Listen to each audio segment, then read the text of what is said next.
Swans, the capitulation continues. First 3 losses of their spells. They've lost 5 of the past 6. The first 3 losses of that spell were by 1 point, 2 points, and 2 points. And you kind of think, well, expected scores goes one way, or you get a couple of extra opportunities and things might be able to change, and it's not disastrous. But after that win over North Melbourne, they've now lost by 39 and 112 points, which seems unprecedented for a side which was so clear on top. When you think about a team that was so clear on top with the percentage that they had to lose a game at this late stage of the season by 112. Is it unusual? We'll get to the margin in the single game itself, but just going back to your point of being so far ahead halfway through the season, we actually seen a fair few teams in the past that are that far ahead at that stage of the season that don't actually win the Premiership. More often than not, you don't win the Premiership if you are that far in front halfway through the season. So looking at teams that have been at least at round 11, at least 15%, of ladder percentage clear of the next best team. The last team to be that far ahead midway through the season was Collingwood 2011. They finished runner-up that year.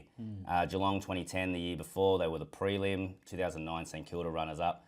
Geelong in 2007 were the premiers from this list. West Coast 05 didn't win it. Adelaide 2006, St Kilda 2004, Essendon 2001 didn't win it, and Essendon 2000 the premiers did. So sort of 2 of the past 8 that have been that far ahead halfway through the season actually got it on and won. So it's the whole... And I've heard someone else I'll steal someone else's term, sitting duck or sitting swans in this case, if you want. You're just a sitting duck there that everyone knows how good you are. You've shown your strength, and teams just start plotting for you and they start trying to knock you off and you become the hunted. Well, we talked about how to beat the Swans and the way that the clubs that have beaten them have sort of done a similar way. Yeah, very, very similar way. And it's, the control chaos game. It's about taking the chaos probably away from Sydney and trying to get the control at your end. So, yeah, so it's probably not unprecedented to see a team that was that far ahead sort of start to sort of come back to the pack halfway through the season. But then what Port did to Sydney in terms of the 112-point margin, it's surprisingly, it's only the 3rd time a team sitting on top of the ladder has lost by 100 points. That's including every round. So we thought we'd run it and you get a quirky team finishes on top after round 1 but loses by 100 points in round 2. It's never really happened. So the only previous 2 times that a team's been beaten by 100 points, I think the last time was in, I've got the exact year here, 1983 I think it was. North Melbourne actually lost to Fitzroy by 150 points while sitting on top of the ladder at round 18, round 13. So it was pretty late in the season, that one as well. Probably just had a couple injuries, that's all. Yeah, so that was a huge one. 112 points is the second biggest, but as I said, only the 3rd time in 140 But nowhere years. near this late in the season. Round 21 and then round 13 being the next one. Yeah. To be so far or to be on top at this late stage of the season, lose by 112 points. But that doesn't kind of explain just how outplayed they were early in the game. Port had scored 71 points by the time Sydney had even put anything on the scoreboard. Yeah, it's brutal. It's actually quite amazing to even think about it because we've spoken about Sydney all year about the one thing they probably need to try and avoid, given this game tends to be survival of the fittest, is just injuries. And we spoke about they probably have a lack of depth in their key position areas. They've now lost a few players and they've only been losing games, as you said before, by a couple of points. But they lose this one by 100 plus. And it was quite funny. So again, watching Carlton Collingwood mainly, and I was just watching the score ticker for Sydney, and commenting with my son, and said Sydney are slow starters. They've been slow starters all year. They're bottom 3, and it's almost like, well, this is okay. It got to about 40-0. We could see the ticker, and I'm like, it's getting a little bit out of hand, but they'll only get better from here as they don't in the game. It was nearly half time by the time. Exactly. It took them. It wasn't until the 17-minute mark of the second quarter that they had their first disposal inside their forward 50. The latest ever in a game that someone has taken to touch the ball. They actually had the first 2 inside 50s of the game too. So they got the ball in there, but they didn't touch the ball. As much got as their teams, first touch in there. As much as teams know what to do against them, they're losing in similar ways statistically. Surely there's an effort element here. There's a desire that I just wonder about the wasn't there. psychology. We talk about I'd love to get a sports psychologist to kind of try and explain this, but being so far ahead on a ladder, being, at the point where you kind of like, well, we're gonna wrap up a top 2 spot. You just go out there and you're putting in 97%. They need a reason to play at 100%. And of course you can't sort of say whether it's a conscious thing or a subconscious thing, but like whether that can be explained with like a sports science or sports psychology kind of thing would be interesting. But I mean, we've mentioned earlier in the years the disproportionate output that the midfield has had in terms of their scoring in particular and their score involvements. I mean, we talked about Isaac Heaney's start to the year and how it was on world record pace.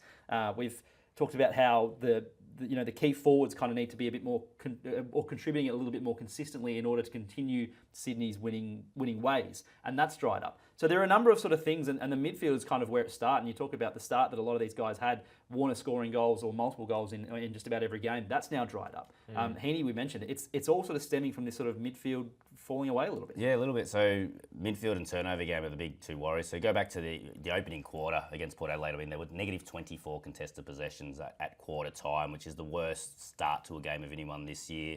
They had 11 shots to 0 across that quarter as well, so it's the worst differential, equal worst differential. The only other two teams to have been beaten by 11 shots or more in a quarter were North Melbourne and West Coast so far this year. So that's how bad their first quarter was.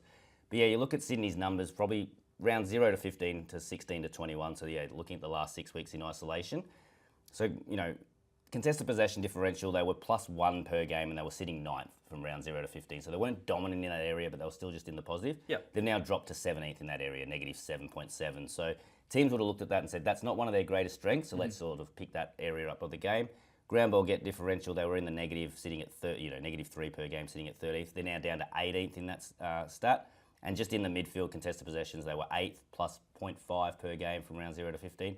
Now at negative 6 per game, so 16th. So just getting their hands to the ball at ground level and in the midfield has sort of dried up. That's not even a slight drop off. That's literally going from one of the best in the comp to one of the worst in the comp. And if they're 16th, who's worse than them? A Richmond or a West Coast? It'll be Richmond and that's West Coast in this time. But yeah, you look at their points from turnovers, and that's where it's almost like the whole game is just summed up in almost these stats here. So round 0 to 15, they were scoring 62 points per game from turnover, which was first, and they were conceding 40 points per game from turnovers, which was also first.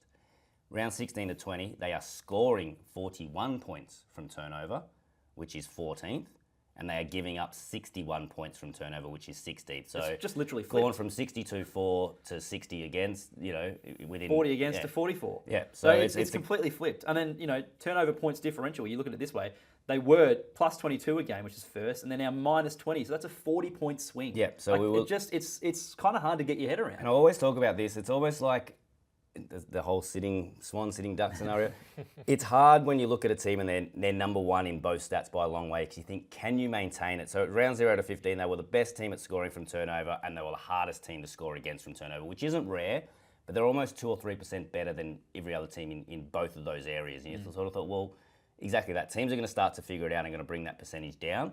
So 16 to 21, they're now the 10th best team at scoring from their own turnover, but they're the 4th worst team at protecting their own turnover. So it's opportunity-wise, teams are getting as many turnovers as they always were, but they're able to score more often from their own, and Sydney's able to, not scoring as often from theirs. So, yeah, just a huge, almost 40-point turnaround in one area of the game. Some of the names we mentioned before, Isaac Heaney, Chad Warner, Brodie Grundy, they've just had some really, they've struggled in recent weeks. Yeah, Heaney, simple rating points, round 0 to 15, 20.4 rating points per game, second highest in the comp behind Bont. He's now ranked 156th. From round 16 onwards, with exactly half, 10.2 rating points. So he's output. Halving his output. Yeah, if you just bring it down to one raw number, his output's half. Kicking efficiency's dropped by 24%. It's gone from 65%, which was great for a player that wins such a high ball in contest, down to 41%, which even if you're winning in contest, you should be hitting the target about 50% of the time. Metres gain's gone down by about 130 per game, and almost 2.5 fewer score involvements. Chad Warner, the last 2 weeks, he's only been involved in 2 scores. So 1 score against Adelaide and 1 score the week before against the Bulldogs. Leading into those 2 games, he was averaging 8.2 per game, which was 3rd in the comp. That's unreal. Just the ability to turn a disposal into a scoring chain for your team. And his own personal scoreboard output, 24 goals in his first 14 games, just 5 goals in his last 6. And then just sort of looking at a connection piece. Brodie Grundy, he's only had the 4 score involvements in 3 games. He still is the number 1 score launch player. And hit-outs count as score involvements. Yep. So at the stoppage, they're just not getting scores, are they? Yeah, so a hit-out to advantage is a score involvement. So if you get a hit-out and sort of, it doesn't go straight to your teammate, you don't get much. So that's been the big drop-off. From his hit-outs, 30% were going to advantage up until 3 games ago. It's dropped down to 19%. So it's just that first connection with your midfield, just winning that hit-out, just not going cleanly to that midfielder. They're not getting it out of the stoppage, gets into a turnover game, and they're getting outscored from that. So, would you rather be out of form now and have 3 weeks to rectify it? Yeah, absolutely. I was about to say, I know the conversation about Isaac Heaney earlier